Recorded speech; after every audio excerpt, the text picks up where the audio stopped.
membedakan suatu perubahan zat, dia akan melepaskan energi atau akan menerima energi, itu sebetulnya dari wujud zat.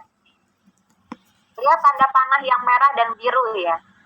Ketika zat padat berubah menjadi liquid, maka dia ketambahan energi. Nih, lihat ya. Add energy. Energi bertambah. Kenapa energi bertambah? Nah, pertanyaan ibu gitu. Add energy. Pertanyaannya kenapa energinya bertambah? Dari solid ke liquid, liquid ke gas. Nih, kenapa energinya bertambah?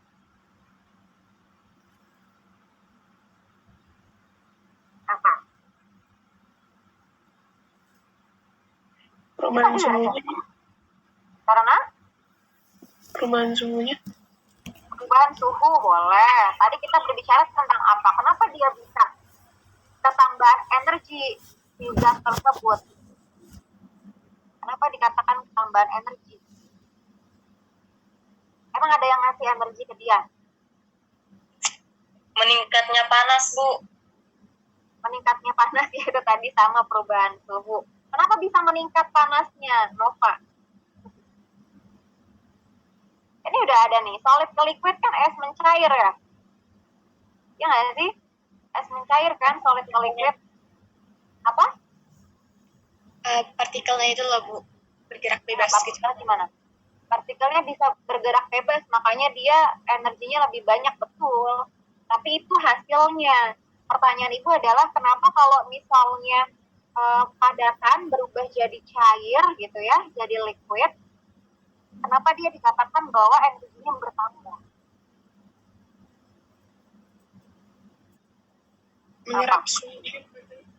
Menyerap suhu atau panas atau kalor, itu kalimatnya, betul. Menyerap kalor. Benar nggak? Tadi kan ibu bilang di es mencair ya. Ketika es itu mencair, dia menyerap energi atau menyerap kalor dari udara sekitar gitu kan ya, yang lebih panas. Makanya dia berubah jadi liquid. Nah, baru nyambung ke jawabannya Rahma tadi, tuh bagus. Ya, ketika dia sudah menyerap energi, maka partikelnya perubahannya akan berbeda. Dia tidak lagi menjadi suatu solid, suatu padatan karena sudah ada energi yang terlalu besar sehingga setiap partikelnya itu dia bergeraknya semakin besar, semakin cepat. Karena dia punya energi yang besar, karena tadi di ketambahan kalor kan. Kalau misalnya kita ketambahan kalor, kalian makan ketambahan energi kan kalian jadi punya energi berlebih gitu kan ya untuk bergerak. Nah, kurang lebih seperti itu. Begitupun kalau kita ubah kondisinya. Contohnya adalah ketika perubahan dari gas menjadi cair dan cair menjadi padatan. Nah, reaksi energi yang dilepas dan energi yang diserap itu adalah reaksi yang berkebalikan.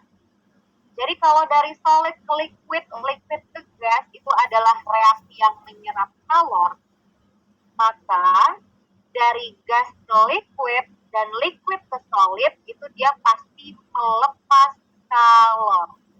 Remove energy, ya. Remove energy. Ini dia melepas kalor. Gitu. Ya. Nah,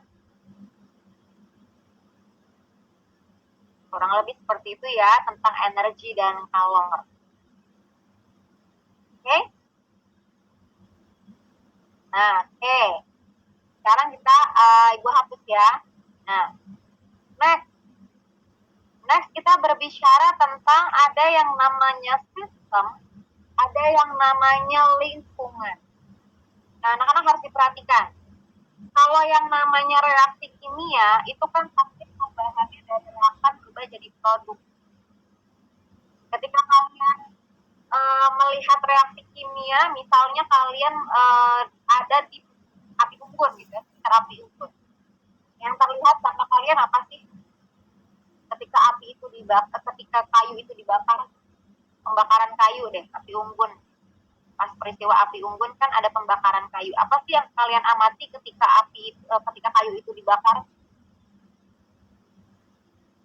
Nah, kita mau Mengeluarkan asap. mengeluarkan asap, betul. Terus apa lagi? Selain mengeluarkan asap, apa lagi yang kalian amati perubahannya? Suhunya, Bu.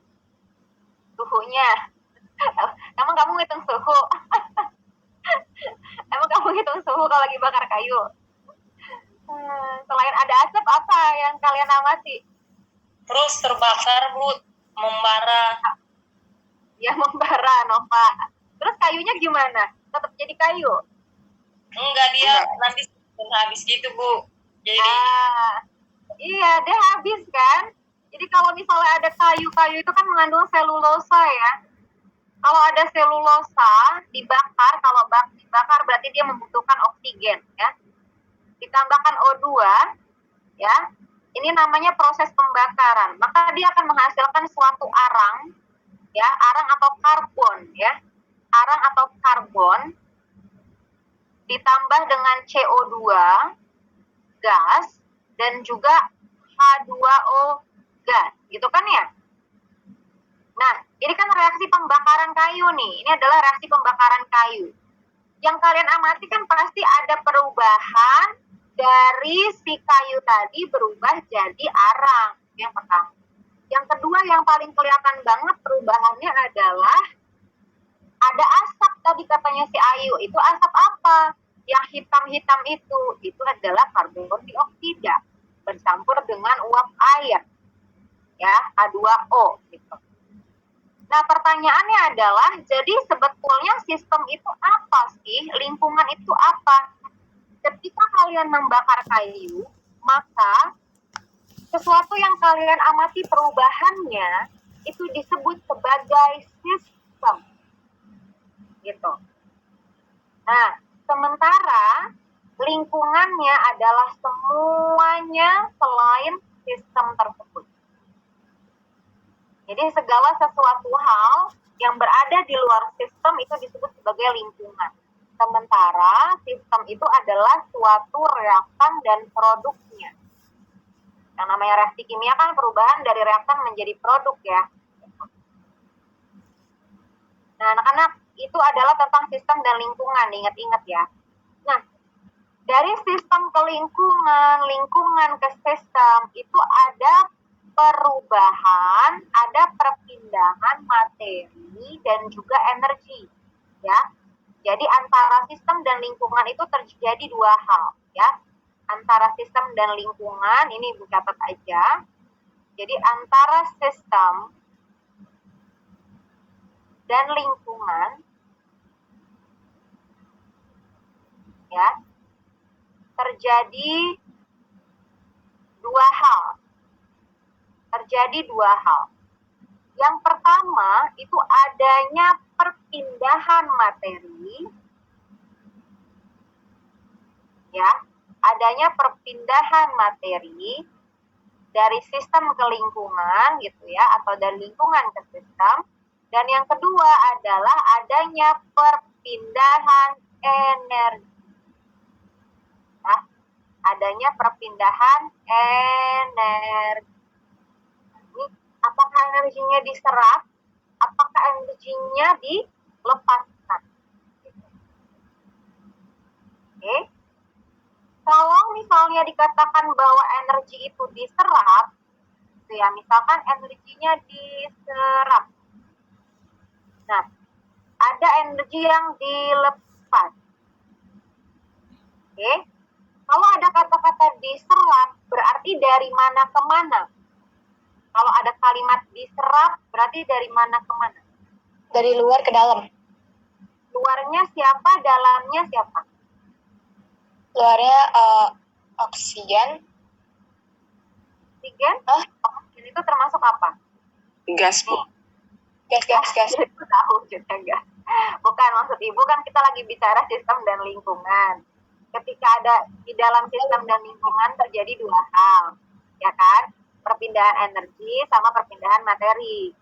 Nah, ketika Ibu bilang ada perpindahan energi, kalau energinya diserap, berarti diserapnya ke arah mana? Dari mana ke mana? Lingkungan ke sistem. Lingkungan ke sistem, very good. Seperti tadi ya, kalau kita esnya mencair itu karena adanya energi yang diserap dari lingkungan sekitar ke reaksinya gitu kan ya. Perubahan zat padat menjadi cair itu adalah sistemnya gitu. Sistem kimianya tuh itu ya, dari es jadi cair gitu. Tapi ya lingkungannya adalah selain sistem itu sendiri gitu ya, udara gitu ya, kalian juga merupakan lingkungan mereka gitu. Sehingga kalau kita berbicara energi diserap berarti dari lingkungan ke sistem. Jadi lingkungan itu luarnya, sistem itu dalamnya, yang kita amati itu sistemnya. Berarti kalau misalnya dilepaskan berarti dari mana ke mana? Kalau dilepaskan dari sistem ke lingkungan, very good ya. Dari sistem ke lingkungan. Tadi contohnya kalau misalnya energinya dilepas, pembakaran kayu ya. Pembakaran kayu sistemnya itu adalah kayu yang dibakar tadi yang menghasilkan CO2 dan H2 ya kan? Itu sistem tuh kan kita mati. Nah, dia melepaskan kalor ke lingkungan. Siapa lingkungannya? Udara, kalian sendiri lingkungan kan?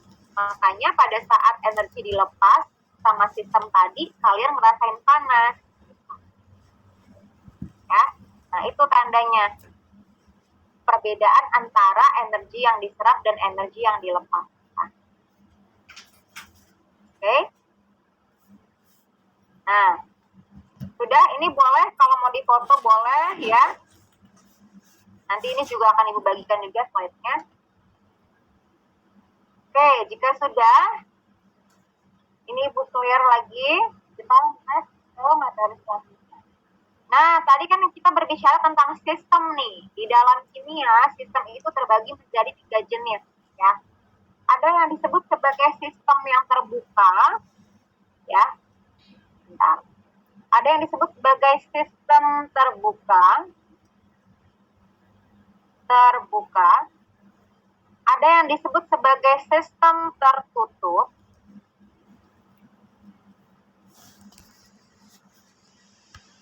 Ada yang disebut sebagai sistem terisolasi. Sistem terisolasi. Jadi ada 3 jenis sistem yang berbeda. Nah, di sini ada 3 ilustrasi gambar yang bisa kalian pahami antara ketiga jenis sistem tersebut. Yang pertama, ya, tadi Ibu bilang bahwa terjadi 2 hal di antara sistem dan lingkungan, yakni adanya perpindahan materi dan juga energi. Pertanyaan Ibu adalah, dari ilustrasi gambar ini yang kalian lihat di layar, yang bertindak sebagai energi itu siapa?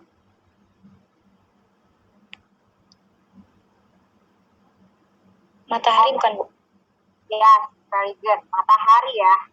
Matahari karena dia mengeluarkan energi panas gitu kan ya. Nah, siapa materialnya? Materinya siapa? Air. Air, very good ya. Nah, ini yang akan kita bedakan. Nah, kita lihat dari gambar yang pertama dulu ya. Apa perbedaan gambar pertama, kedua, dan ketiga? Gambar yang pertama apa, Rahmat? Isolasi. Terisolasi. Kenapa kamu bisa bilang dia terisolasi? Karena kan itu ada tutupnya, jadi matahari nggak bisa masuk ke dalam gitu, dan udara di dalam itu nggak bisa keluar. Isolasi. Oke, betul ya. Apa perbedaannya dengan gambar yang B? Yang B itu dia tertutup. Dia bisa masuk, tapi itu bisa nggak bisa keluar gitu. Apanya nggak bisa keluar? Bisa keluar deh. Tertutup, Bu. Iya, tertutup, betul. Betul, tertutup. Pertanyaannya adalah apanya yang nggak bisa keluar? Kalau apa bedanya sama yang terisolasi itu? Ditinjau dari perpindahan energi dan materi aja, karena itu kan yang terjadi di dalam sistem dan lingkungan. Untuk sistem terisolasi sekarang, sistem terisolasi dulu deh, yang gambar A. Kenapa disebut dia terisolasi, isolated? Ya, kalian lagi COVID nih, kalian diisolasi di rumah gitu ya. Kalian diisolasi di rumah, kalau misalnya nggak keluar rumah kan kalian jadi nggak kena energi tuh, nggak kena matahari. Ya. Nah, terjadi nggak perpindahan energi dan materinya pada saat sistem itu isolasi? Enggak.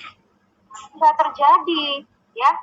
Karena dia terisolate, jadi dia tidak terjadi ini. Nah, apa contohnya ya? Apa contohnya nih? Yang energinya nggak keluar, nggak ada juga energi yang masuk, materinya juga nggak keluar, nggak masuk. Apa tuh? Dalam sehari-hari kalian butuh dia untuk camping, biasanya dibawa, ya. Kalau mau naik gunung biasanya dibawa gitu. Apa? Buat bikin, ibu kasihin deh, jadi tebak-tebakan nih kita. Ayo apa? Coba kalian pikirkan. Dalam kehidupan sehari-hari kalian banyak menemukan ini. Perbedaan energi dan materi. Apa? Tidak terjadi adanya perpindahan energi dan materi. Terisolasi. Apa itu? Dia suatu barang. Apa?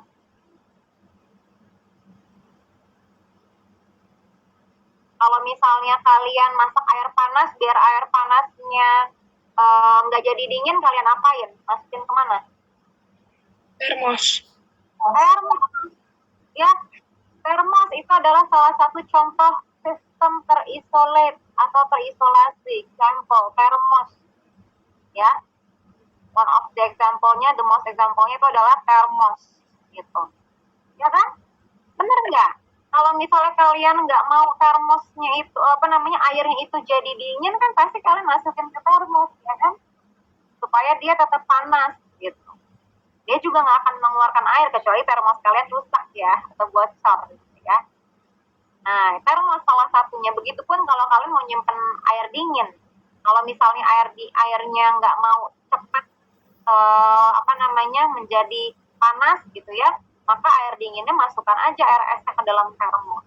Karena termos itu sistem terisolasi. Dia membuat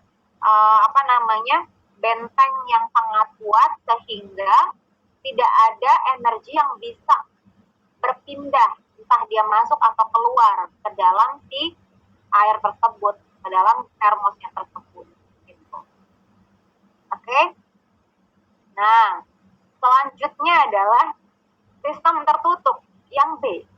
Sistem tertutup ya. Kalau sistem tertutup terjadi nggak perpindahan energi?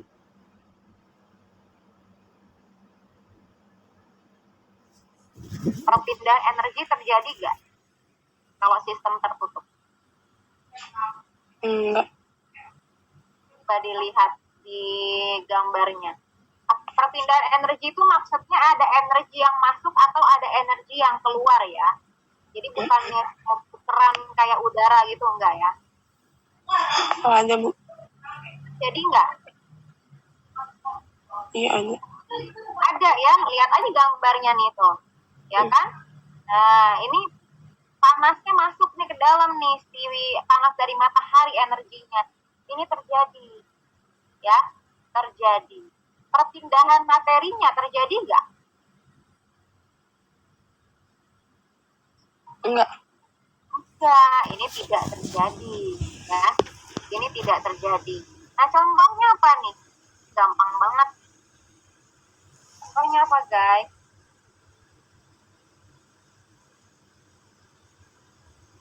Perpindahan energi dan materi yang tidak terjadi, contohnya apa? Masukin air panas ke dalam gelas, bukan sih, Bu? Iya, betul. Tapi gelasnya kalian tutup. Jangan lupa ya. Supaya si gelasnya jadinya keringetan. nggak keluar gitu kan, yang nggak tumpah ya. Air panas dan masukin dalam gelas yang tertutup bisa, atau dalam botol juga bisa gitu ya. Air di dalam botol. Nah, ini termasuk yang tertutup gitu ya. Air di dalam botol. Ya kan? Karena energinya kalau misalnya kalian taruh aja deh air dingin di bawah sinar matahari gitu ya, pasti pasti jadi air lama-kelamaan jadi panas karena ada energi yang masuk ke dalam. Ya, karena apa? Karena botol air minum itu kan plastik. Ya, dia nyerap panas gitu.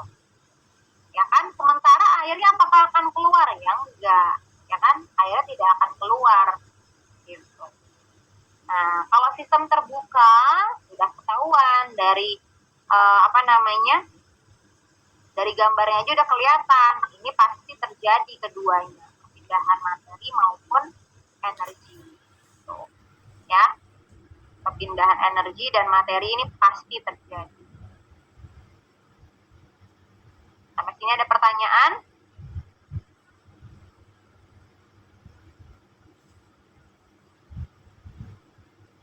Oke, silahkan kalau ada pertanyaan.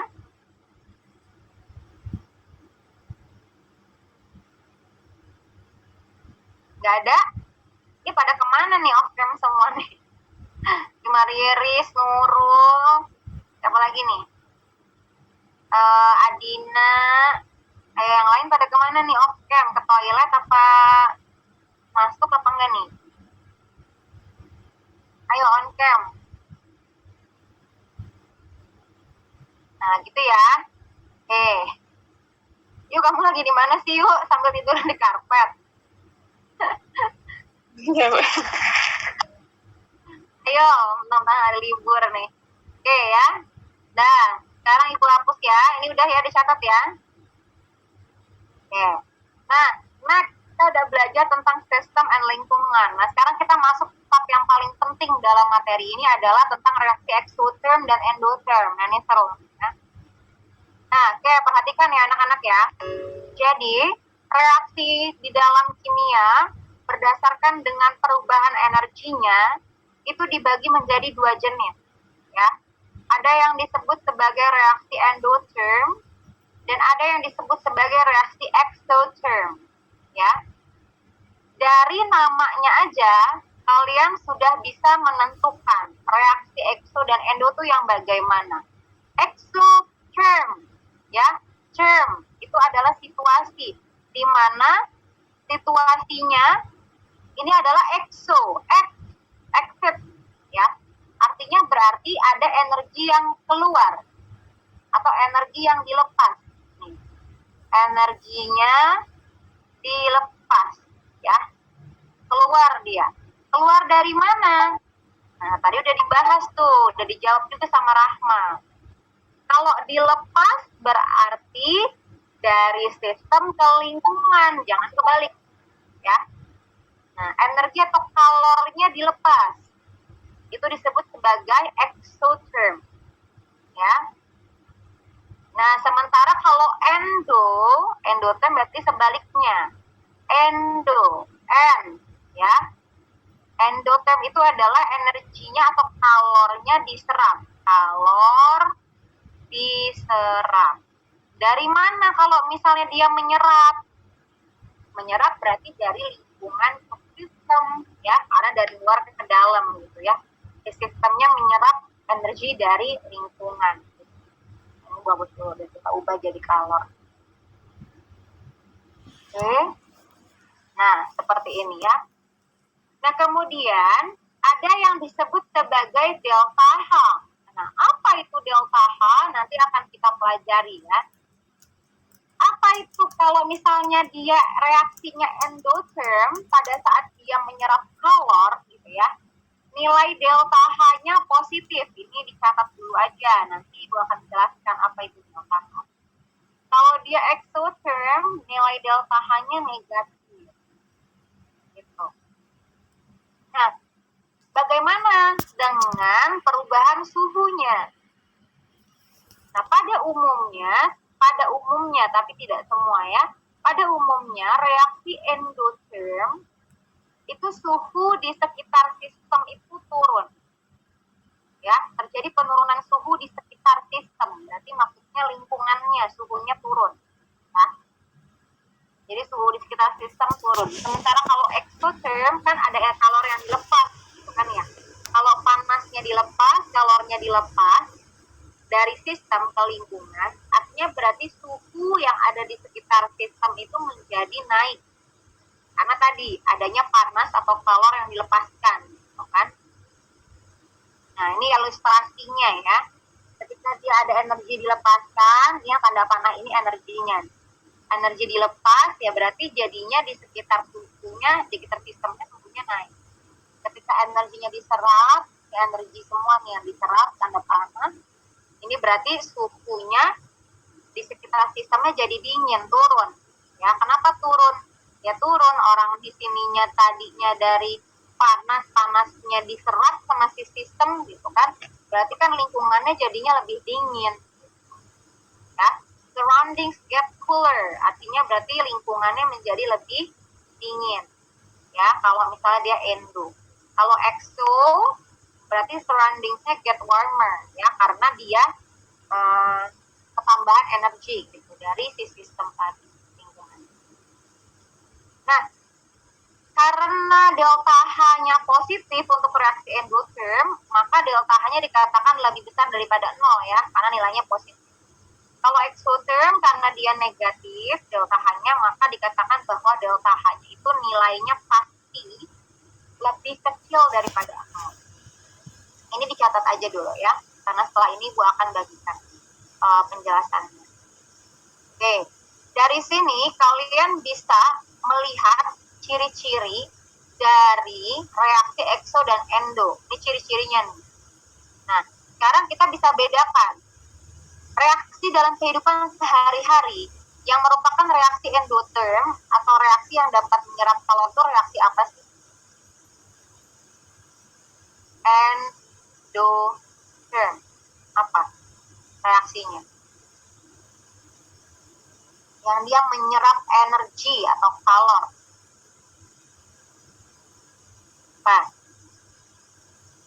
tadi yang contoh tadi aja, contoh yang 2 ibu bilang tadi aja, kan ada pembakaran kayu, ada proses es mencair ya. Nah, yang mana yang merupakan exo, yang mana yang merupakan endo? Exo yang pembakaran, endo yang es meleleh. Ya, betul, very good ya. Jadi endotherm itu adalah yang es mencair atau meleleh, mencair, dan exotherm adalah pembakaran kayu. Very good ya. Di Hana kenapa ini keluar masuk? Koneksinya kurang bagus kali. Hana, mana si Hana? Bergabung belum dia? Ya. Terus apa lagi? Kira-kira? Apa lagi? Selain es mencair, yang menyerap panas itu apa sih? Ini di biologi juga kalian belajar. Hah? Baju hitam. Baju hitam. Baju hitam. Iya, itu peristiwa apa? Emang itu peristiwa? Emang itu peristiwa baju hitam itu? Ada-ada aja. Apa? Peristiwa. Yang dikatakan peristiwa itu apa sih? Reaksi loh, reaksi. Apa?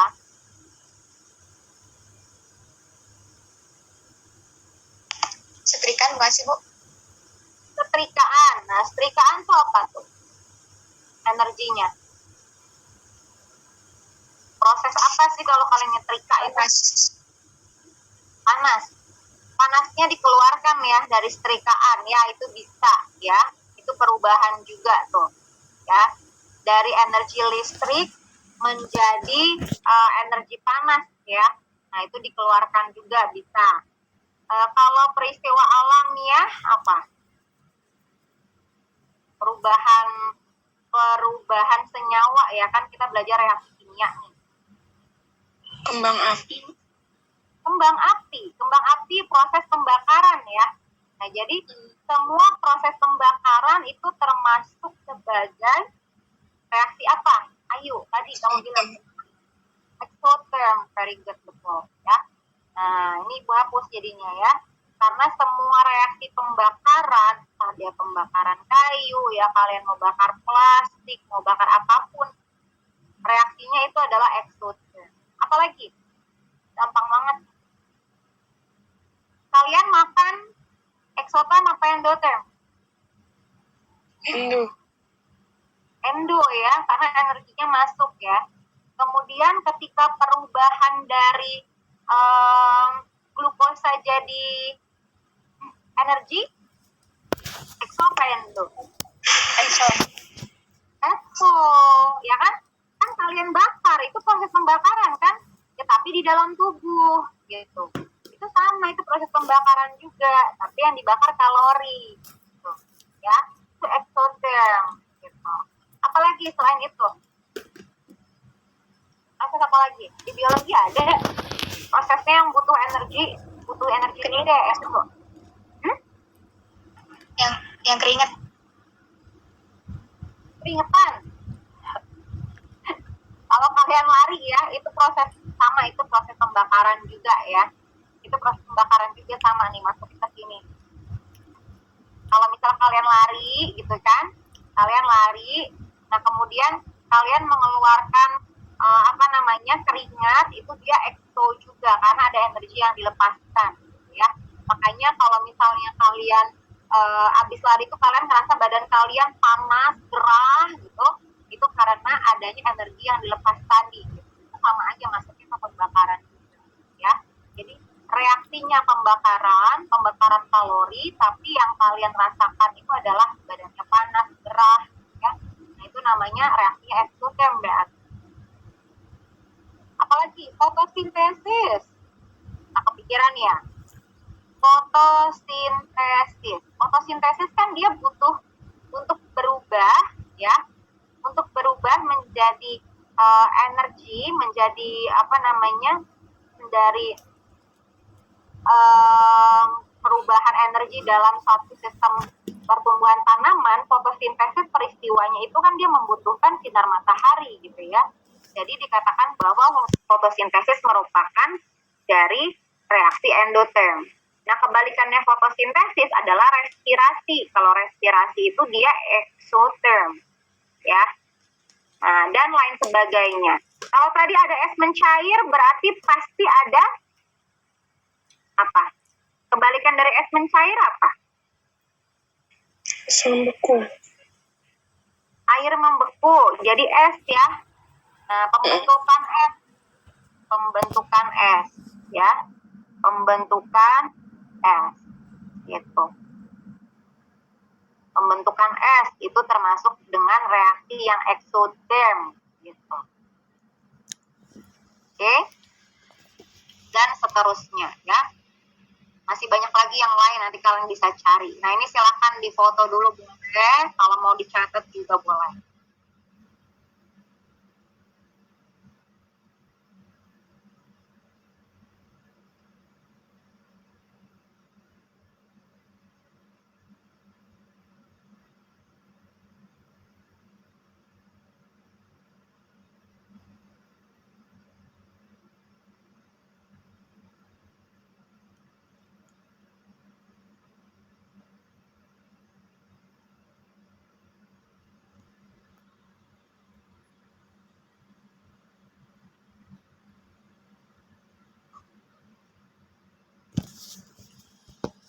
Oke, next ya.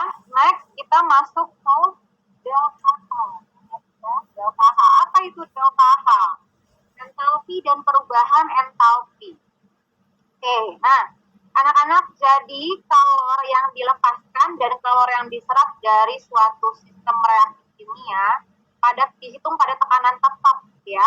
Dihitung pada tekanan tetap itu disebut sebagai entalpi. Entalpi itu simbolnya adalah H ya. H besar ya. Entalpi itu simbolnya H besar. Simbolnya H seperti ini ya. Ini adalah simbol entalpi. Nah, tapi kita nggak bisa secara serta-merta mengetahui kalor yang dilepaskan dan kalor yang diserap sama sistem reaksi kimia itu tadi. Nggak bisa, nggak kelihatan. Emang kalau misalnya kalian ngelihat ada pembakaran kayu, kalian bisa tahu kalor yang dilepaskan berapa banyak, kan enggak ya? Yang kalian bisa hitung cuman adanya perubahan suhu aja. Nah, sehingga memang nilai H atau nilai entalpi yang dilepaskan atau nilai entalpi yang diserap itu tidak bisa kita ketahui. Yang bisa kita hitung dalam suatu reaksi kimia H-nya itu adalah nilai delta H. Perubahannya yang bisa kita ketahui adalah perubahan gitu ya. Jadi energi awal dan energi akhir itu dilihat selisihnya. Nah, itu adalah nilai perubahan entalpi. Nah, perubahan entalpi itu apa? Yang tadi Ibu bilang, yang namanya delta, kalian tahu sendiri kalau delta itu adalah akhir dikurang awal, gitu kan ya? Yang namanya delta itu, delta ini adalah nilai akhir dikurang nilai awal. Di matematika pasti belajar. Ya, akhir dikurangi awal. Gitu kan? Nah, pertanyaannya adalah, kalau di dalam reaksi kimia, siapa yang menjadi akhir dan siapa yang menjadi awal, gitu kan ya?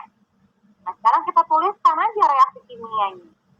Misalnya ada suatu reaksi kimia. Reaksi kimia itu dia perubahan dari reaktan. Dia berubah menjadi suatu produk. Berarti akhirnya yang mana? Reaktan apa produk? Produk, betul. Ini adalah akhir, ya. Dan reaktan adalah awalnya. Itu kan mula-mulanya kan dia reaktan. Sehingga delta H dari suatu reaksi kimia itu merupakan nilai entalpi dari produk dikurangi dengan nilai entalpi dari reaktan. Jadi di sini disimbolkan sebagai HP dan HR, ya. HP dan HR. P itu stands for produk dan R itu stands for reactant.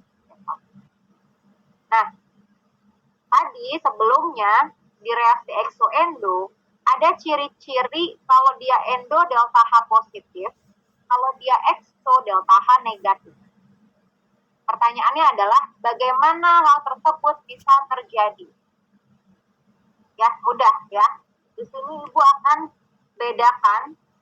Di sini reaksinya reaksi endotherm. Dan yang di sebelah kanan adalah reaksi exotherm. Ya, exotherm. Oke. Ya, seperti ini ya. Oke. Sekarang kita masukkan aja tuh rumus delta H-nya. Ya. Delta H. Nah, di sini aja deh. Delta H sama dengan H produk dikurangi H reaktan. Gitu ya. H produk dikurangi H reaktan. Tadi kan dia bilang delta H-nya nilai akhirnya itu positif kalau dia endotherm. Kenapa positif? Karena energi diserap. Berarti dia ketambahan energi, gitu kan ya. Jadi energinya positif karena dia ketambahan energi. Berarti produk sama reaktan di akhir reaksi itu lebih besar mana energi? Pada sistem tersebut, pada sistem reaksi endotherm.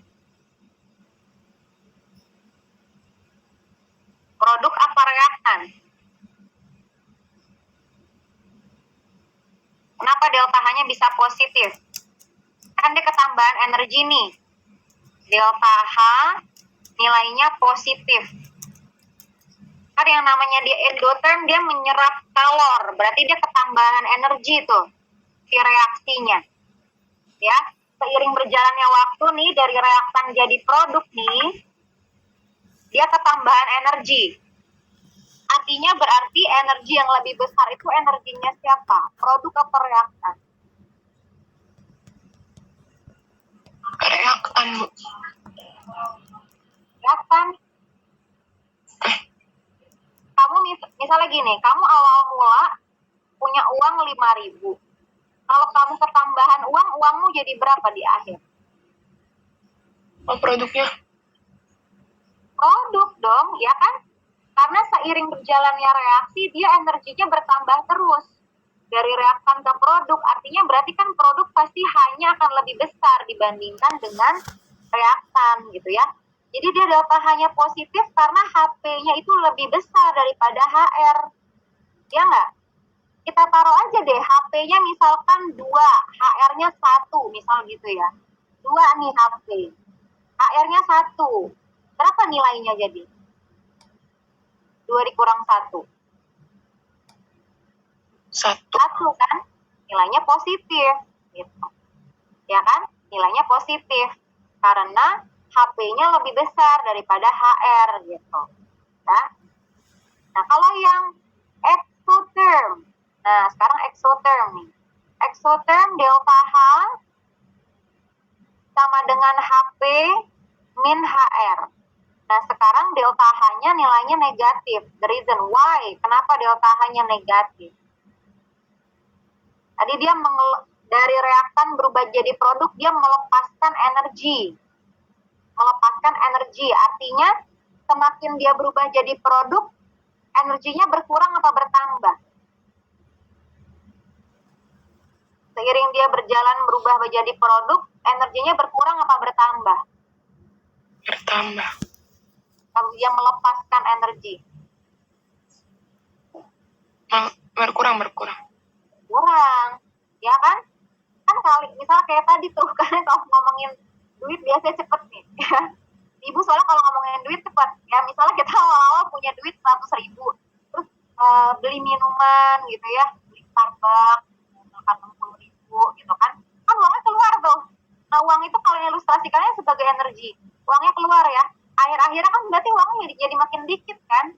Nah, berarti pada saat dia berubah dari reaktan menjadi produk, di posisi akhir itu pasti energinya sudah berkurang. Sehingga kalau energinya berkurang, artinya berarti energi reaktan itu akan lebih besar dibandingkan dengan energi dari produknya. Ya, makanya kalau energi reaktan lebih besar dari produk, pasti dia delta H-nya negatif karena kan di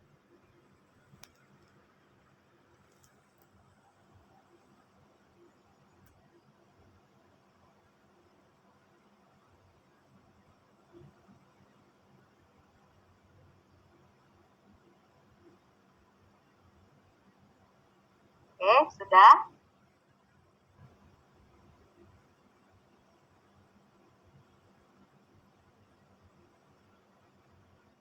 Oke, kalau sudah Ibu lanjutkan ya. Nah, sekarang kita lanjutkan ke perubahan entalpi standar. Nah, ini kita masuk ke reaksi nih sekarang ya. Kemarin kalian awalnya kan udah belajar tentang yang namanya persamaan reaksi kimia ya. Reaksi kimia itu dia merupakan dasar kalian untuk mempelajari persamaan termokimia. Jadi, di dalam materi termokimia itu ada yang disebut sebagai perubahan entalpi standar. Ya, atau biasa disebut sebagai delta H0. Tapi nolnya di atas, delta H0. Ya, perubahan entalpi standar. Kenapa dikatakan standar? Karena perubahan entalpi ini diukur pada suhu 25 derajat Celcius dan tekanan 1 atm. Nah, kemarin kalian sudah belajar bahwa keadaan seperti ini merupakan keadaan STP, gitu ya. Kemarin di di stoikiometri kita belajar ya, ada STP, ada RTP ya. Kalau STP itu standard temperature and pressure, dikatakan bahwa dia standar ya. Oke. Nah, anak-anak perhatikan. Dalam persamaan termokimia gitu ya, dikatakan sebagai termokimia itu ada persamaan termokimia adalah persamaan reaksi kimia yang dilengkapi dengan harga perubahan entalpi. Jadi tingkat kata bisa dikatakan bahwa kalau kalian udah tahu persamaan reaksi, maka persamaan termokimia itu sangat mudah untuk diketahui. Kenapa? Ya, orang persamaan termokimia tinggal nambahin nilai delta H gitu ya. Jadi misalkan nih di sini ya, persamaan termokimia untuk perubahan dari air dalam bentuk solid menjadi air dalam bentuk liquid. Ini berarti prosesnya es mencair nih. Karena dari padatan berubah jadi liquid gitu kan. Nah, kalau hanya reaktan dan produk saja yang diketahui, maka dikatakan bahwa dia adalah persamaan reaksi. Tapi kalau dia ada nilai delta H, ya, nilai delta H, maka dikatakan bahwa itu adalah persamaan termokimia. Perbedaannya di situ ya. Nah, sekarang di dalam persamaan termokimia terdapat 3 rules, ya, 3 rules atau 3 petunjuk lah ya, dalam memahami suatu persamaan reaksi termokimia. Perhatikan bahwa di dalam persamaan reaksi atau di dalam persamaan termokimia, yang namanya koefisien itu selalu menunjukkan jumlah mol zat. Ya. Jadi koefisien itu menunjukkan jumlah mol zat. Contoh, ini ada reaksi H2O solid menjadi H2O liquid. Pertanyaan ibu adalah koefisiennya berapa? Koefisien reaktannya berapa? Koefisien produknya berapa? Jumlahnya. Kalau tidak ditulis seperti itu. H2O solid berubah jadi H2O liquid. Nah, ini masing-masing berapa koefisiennya? Ada yang ingat koefisien itu yang mana? Yo, ingat nggak? Yang depan. Yang depan mana tuh? Depan kompleks. Depan mana, Rahma? Itu kan H2. Nah, Terus kan H2O. Nah, terus koefisien yang mana? 2H O1. Salah. Koefisien itu yang di depannya, di sini kan. Nah, di depan senyawanya ini disebut sebagai koefisien. Kalau tidak dituliskan, maka artinya koefisiennya berjumlah 1. juga 1, karena zatnya sama kan. Bener nggak? Ya, kalau misalnya zatnya berbeda, maka kalian harus melakukan penyetaraan reaksi terlebih dahulu. Baru nanti bisa mengetahui berapa koefisien zatnya masing-masing, ya. Jadi, yang di depan senyawa ini adalah koefisien. Ini adalah koefisien. Sementara yang di bawah ini adalah indeks. Jadi perbedaannya di situ ya. Nah, angka yang di bawah itu indeks, yang di depan adalah koefisien. Nah, jika penulisannya seperti ini, maka artinya ya, ini dikatakan sebagai perubahan. Nah, perubahan 1 mol. Karena koefisiennya 1 ya. 1 mol H2O dalam bentuk solid menjadi 1 mol H2O dalam bentuk liquid dengan melepas apa menerima kalor tuh delta H-nya. Delta H sama dengan 6,01 kilojoule. Melepaskan kalor atau menerima kalor? Menerima, betul, karena dia positif ya. Positif tadi adalah endotherm, berarti dia menerima atau menyerap kalor. Dengan menyerap kalor. Nah, ini artinya. Makanya dikatakan bahwa koefisien selalu menunjukkan jumlah mol zat. Nah, ini artinya. Gitu. Oke, ini yang pertama. Ya, ini yang pertama. Oke, next. Ya, next yang kedua. Nah, yang kedua nih perhatikan. Ketika kita membalik suatu persamaan termokimia, kita mengubah peran dari reaktan menjadi produk atau produk menjadi reaktan, maka nilai delta H-nya sama, cuman berubah tanda aja. Yang tadinya positif jadi negatif, Yang tadinya negatif jadi positif. Ya, contoh ya. Dari reaksi yang pertama ke reaksi yang kedua nih, kalian lihat perbedaannya. Apa sih perbedaannya di situ? Dari reaksi yang pertama dengan reaksi yang kedua, perbedaannya apa?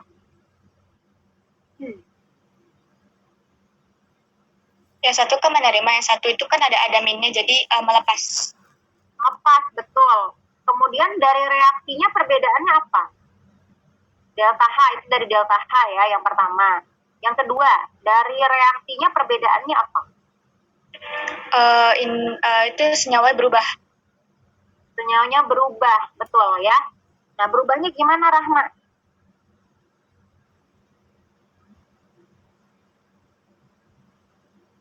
Berubahnya gimana? Di reaksi yang pertama H2-nya dalam bentuk padatan ya. Nah, sekarang kalian lihat tuh. Reaksi yang pertama sama reaksi yang kedua kan posisinya tinggal ditutup doang ya. Yang tadinya H2O-nya adalah liquid berubah jadi H2O-nya dalam keadaan solid di produknya. Ya kan? Tinggal dilihat aja tuh wujud zatnya tuh. Ya kan? Nih, ya, berubah nih dia nih. Yang tadinya reaktan jadi produk, yang tadinya produk berubah jadi reaktan. Ya kan? Nah, kalau misalnya kondisinya seperti ini, maka nilai delta H-nya sama. Ya, sama, tapi nilainya berbeda simbolnya, ya. Nah, kalau misalnya tadinya positif, berarti jadi negatif. Kemudian kalau yang tadinya negatif diubah, reaksinya berarti jadinya positif. Oke, terus. Nah, diingat-ingat ya. Nah, ini untuk menentukan perubahan entalpi standar ya. Oke, sebentar. Silakan boleh dicatat dulu.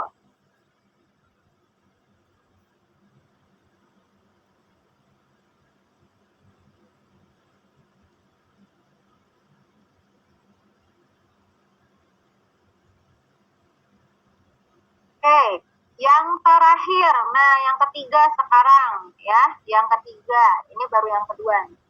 Yang ketiga, jika di dalam satu persamaan termo, kita kalikan koefisiennya, koefisien zatnya, dengan suatu faktor M. Faktor M itu maksudnya angka ya, terserah mau angka berapa gitu ya, tergantung soalnya nanti. Jadi kalau misalnya koefisien zatnya, nih yang di depan, ya, yang di depan, yang di bawah tuh, di reaksi tapi yang paling depan tuh, tadinya kan dia dari 1 ya, 1 berubah jadi 2 ya. Nah, dari reaksi pertama, perubahannya dari reaksi pertama menjadi reaksi ketiga, tuh lihat ya. Nah, awalnya dia 1 mol, kalau misalnya kita kalikan kedua ruasnya dengan nilai angka yang sama, misalnya sama-sama dikalikan 2, maka nilai delta H-nya tinggal kita kaliin 2 aja.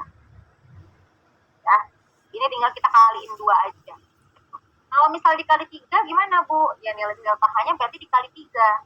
Artinya ada 3 mol zat H2O yang berubah. Oke? Nah, kurang lebih seperti ini ya. Sampai di sini ada pertanyaan?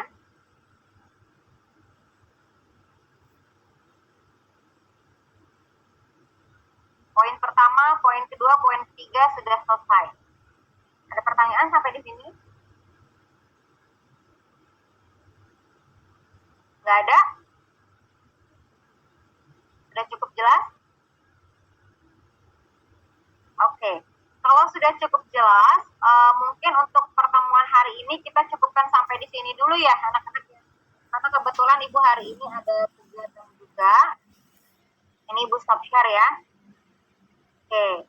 Nanti untuk materinya akan Ibu kirimkan dengan lengkap sampai dengan akhir. Kalian bisa pelajari. Minggu depan pertemuannya kita masih akan membahas tentang termokimia juga. Tapi pembahasannya masuk ke submateri yang baru. Sehingga kalian bisa pelajari lebih dulu materi yang akan Ibu bagikan nanti ya di Google Classroom. Oke? Nanti akan Ibu informasikan kepada Riri. Silahkan nanti dibaca ya. Untuk materinya, di situ juga ada pembahasan soal, insya Allah bisa membantu kalian juga ya. Oke, yang baru bergabung, Ibu akan kirimkan link presensinya, silahkan diisi linknya. Riri kalau mau foto juga boleh, silahkan. No, ini